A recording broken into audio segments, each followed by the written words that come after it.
Sous le parave, journal d'une trahison parfumée. Je m'appelle Anaïs et je brode pour des êtres qui veulent se souvenir de la douceur des choses. J'ai un atelier étroit, rue d'Italie, où les fenêtres donnent sur la mer en biais. On y entend les scouts, les verres qui s'entrechoquent, le sel qui frotte les vitres quand le Mistral s'énerve. Ma main connaît la patience du fil. Je répare des ourlets, je brode des initiales sur des draps de mariage, je cache une tache avec un bouquet de feuilles. Dans la vie je fais pareil, j'orne pour oublier la déchirure. C'est ce que je croyais du moins, avant que le message. Mardi 21h, même chambre, porte discrète par l'arrière, numéro masqué, ni bonjour ni prénom. J'ai relu 3 fois le téléphone chaud entre mes doigts comme une tasse mal tenue. Marc, mon mari, était à Lyon pour un dossier urgent. Il vendait aux armateurs la tranquillité d'esprit que les tempêtes n'offrent pas. Depuis quelques mois, il portait une eau de Cologne que je ne lui connaissais pas, quelque chose de vert et de propre, qui laissait un sillage neuf sur notre couette. J'avais voulu aimer cette odeur, mais la nouveauté a part. Je n'ai pas répondu, j'ai rangé le message sous mon parave au sens propre. J'avais déniché ce parave en soie dans un entrepont poussiéreux du quartier des Antiquaires, 4 panneaux peints à la main, des grues et des glycines, un clair-obscur qui invitait le corps à se faire secret. Quand je le déployais dans l'atelier, l'espace devenait une coulisse. Je pouvais y disparaître pour essayer une robe sur une cliente timide, ou simplement pour écouter mon cœur battre un volume raisonnable.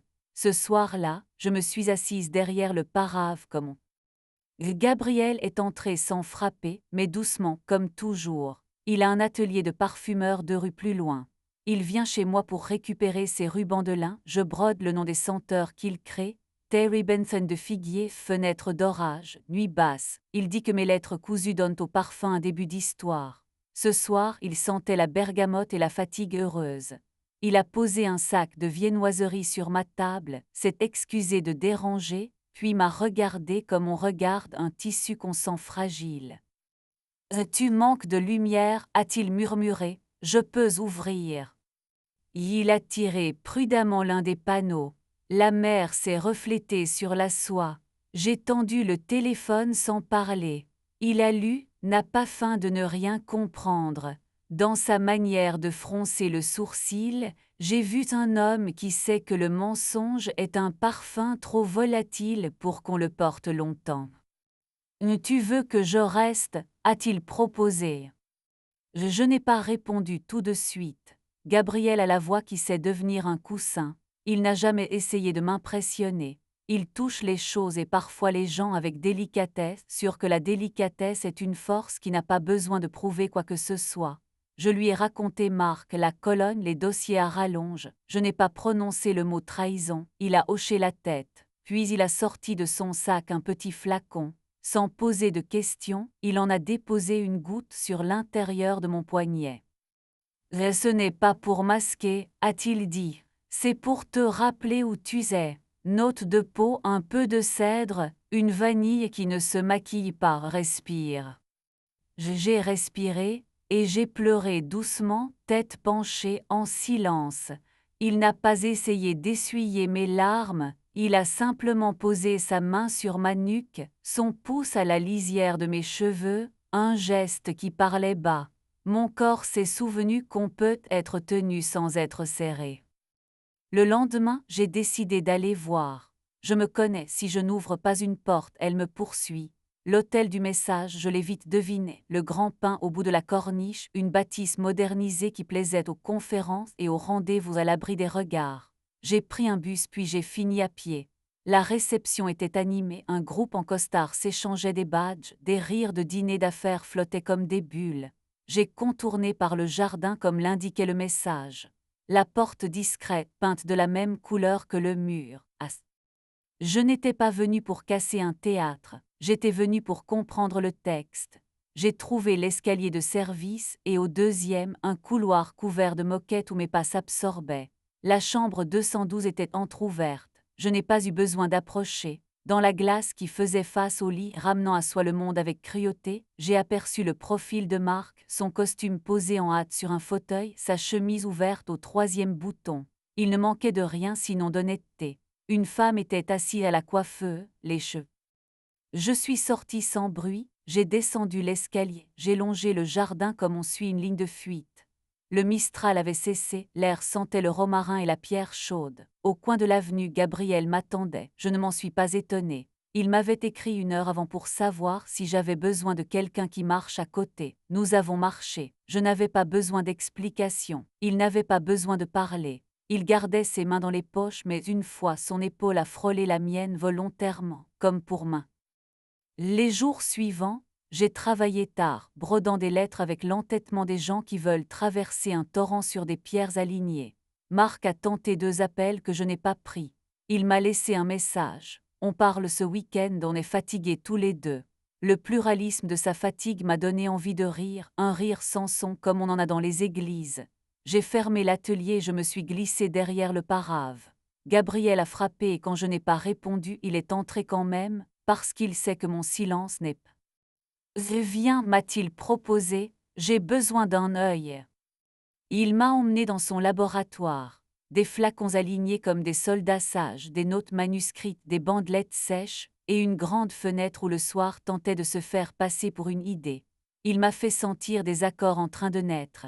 Il approchait sa main de mon poignet et parfois volontairement, ses doigts restaient un peu plus longtemps que nécessaire, juste le temps que ma peau comprenne qu'on lui parlait. Mes épaules se sont détendues. J'ai oublié l'hôtel, la 212, le foulard rouge. Pendant 1 heure, mon corps ne racontait plus l'histoire. La semaine suivante, un colis m'attendait à l'atelier, un paquet plat sans expéditeur. Dedans un ruban de soie rouge, le même rouge que le foulard de la femme de l'hôtel et une carte. Il y a des miroirs qui coupent, protège-toi. Elle, l'initiale m'a fait vaciller. Léa, je connaissais Léa. Elle venait parfois me confier une robe, une bretelle à réparer, un ourlet à apprivoiser. Elle riait trop fort, mais c'était un défaut que j'aimais chez elle. Je ne l'avais jamais imaginée dans une chambre d'hôtel avec mon mari. Peut-être parce que je ne. Ce soir-là, je suis allée au concert de Léa sans prévenir. Elle jouait de l'alto dans une petite salle sous la cathédrale, un programme de musique baroque. Je me suis assise au fond dans l'ombre, les mains sous les cuisses pour ne pas trembler. Quand elle est entrée sur scène, j'ai reconnu le foulard rouge noué à sa cheville, détail malicieux que personne n'aurait vu si je n'avais pas su. Elle a joué avec une concentration qui me serrait la gorge. Son regard a croisé le mien à la fin d'une pièce. L'espace d'une seconde, elle a fermé les yeux.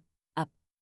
Et je suis désolée, a-t-elle dit sans préambule. Ce qui se passe ne te ressemble pas, à lui non plus d'ailleurs, mais ça se passait quand même. Je ne te demande pas de me pardonner, je te demande de ne pas rester seule. Je l'ai regardée. Elle avait cette franchise désarmante des gens qui viennent de se brûler les doigts et qui vous montrent la cloque sans circonlocution. J'ai pourquoi la carte, pourquoi moi? Parce qu'il se perdait et que je n'ai pas voulu y habiter, parce que je me sauve aussi, et parce que tu m'as recousu une bretelle un jour en me disant « il faut que ça tienne, pas que ça se voie », je me suis souvenu de cette phrase, elle m'a suivi partout. Elle a effleuré mon bras, non pour demander mais pour saluer. Je n'ai pas pleuré, j'ai remercié. C'était peut-être la chose la plus honnête de toute cette histoire. 2 femmes au bas d'un escalier, un secret posé comme un manteau, et personne pour l'emporter. Quand je suis rentrée, Marc m'attendait sur le trottoir. Il avait l'air de quelqu'un qui a appris par cœur un discours dans un train en retard. Il m'a parlé de nous, de la routine, de la façon dont le désir doit se réinventer. Il a prononcé l'expression « ouvrir le couple » comme on propose un week-end au vert. J'ai écouté, les bras croisés, et je me suis sentie froide et adulte. Tu confonds ouvrir et déverrouiller, ai-je répondu. Tu veux une porte battante pour entrer et sortir sans t'annoncer. Je ne suis pas un rôle d'immeuble. Il a souri tristement. Il a essayé de prendre ma main, j'ai reculé d'un pas. Il n'a pas insisté. Nous avons parlé des objets, des livres, de la vaisselle. J'ai accepté de garder le parave, il n'en voulait pas, et les draps brodés par ma grand-mère. Il a gardé la machine à espresso que je n'aimais pas. La diplomatie des restes. Les semaines suivantes ont été un long dépliage. Je me suis installée dans mon atelier comme on s'installe dans une peau. Je dormais derrière le parave, une lampe à pied comme veilleuse. Gabriel venait parfois tard, un pain sous le bras et 2 bols. Il n'a pas pris ma place. Il s'est assis sur le tapis adossé au panneau aux grues. Nous parlions peu. Parfois, il me demandait de fermer les yeux et de respirer sur une mouillette qu'il me tendait. La chaleur montait doucement avec des notes d'ambre et de poivre. Ma nuque oubliait de se crisper. Il posait. Je n'écrirai pas ce que la nuit a gardé. Il y a des caresses qui s'écrivent mieux dans la peau que sur le papier. Je peux dire seulement que le temps s'est remis à sonner juste, qu'un frisson peut être une phrase entière, qu'un souffle dans le creux de l'oreille peut vous rendre une langue. J'avais oublié que l'on pouvait défaire sa robe comme on range une tristesse, lentement, avec des gestes nets sans théâtre. À la fin, nous rions, et ce rire-là ne blessait personne. L'intrigue pourtant n'avait pas fini de se dérouler. Un matin j'ai trouvé sous ma porte un dernier pli sans signature, une photo en noir et blanc, prise à l'hôtel du Grand Pain à la 212 vide lit défait rideau tiré et sur le coussin le foulard rouge en boule, au dos une phrase on peut refermer sans claquer. J'ai glissé l'image entre 2 pages de mon carnet. C'était la seule archive que j'acceptais, la preuve non pas d'une trahison mais d'une décision. Le printemps est arrivé. Mon atelier s'est rempli de jeunes mariés qui voulaient des initiales sur leur drap comme au cas d'une promesse. Je les regardais sans ironie, ils avaient le droit à leur illusion. Je leur apprenais à choisir un fil solide, à ne pas tirer trop fort sur la trame, à laisser au tissu le loisir de respirer. Il faut que ça tienne, pas que ça se voie, redisais-je, et cela ne parlait plus de mensonge mais d'attention. Marc est repassé une fois pour récupérer des impôts et un livre. Il a regardé le parave, a baissé les yeux, a toussé. « Tu as l'air bien » a-t-il murmuré. « J'ai l'air exact » ai-je répondu. Il a hoché la tête, il a regretté sûrement, mais je n'avais plus envie de lui offrir la scène de la rédemption. Il est parti. La clochette de la porte a tinté comme une virgule. Le soir, Gabriel a fermé son atelier Pluton. Nous avons dîné sur le sol, un carpaccio d'orange et une tarte aux herbes. Il a mis un disque, une voix ancienne qui grattait la gorge et caressait l'air. J'ai bougé sans y penser, mes pieds nus contre la moquette, mes mains au creux de ses épaules. Il a posé son front contre le mien, son sourire s'est imprimé sur ma bouche. Nous avons dansé à peine juste assez pour faire croire à la nuit que nous lui appartenions. Derrière nous, le parave dessinait une ombre de scène, devant la fenêtre.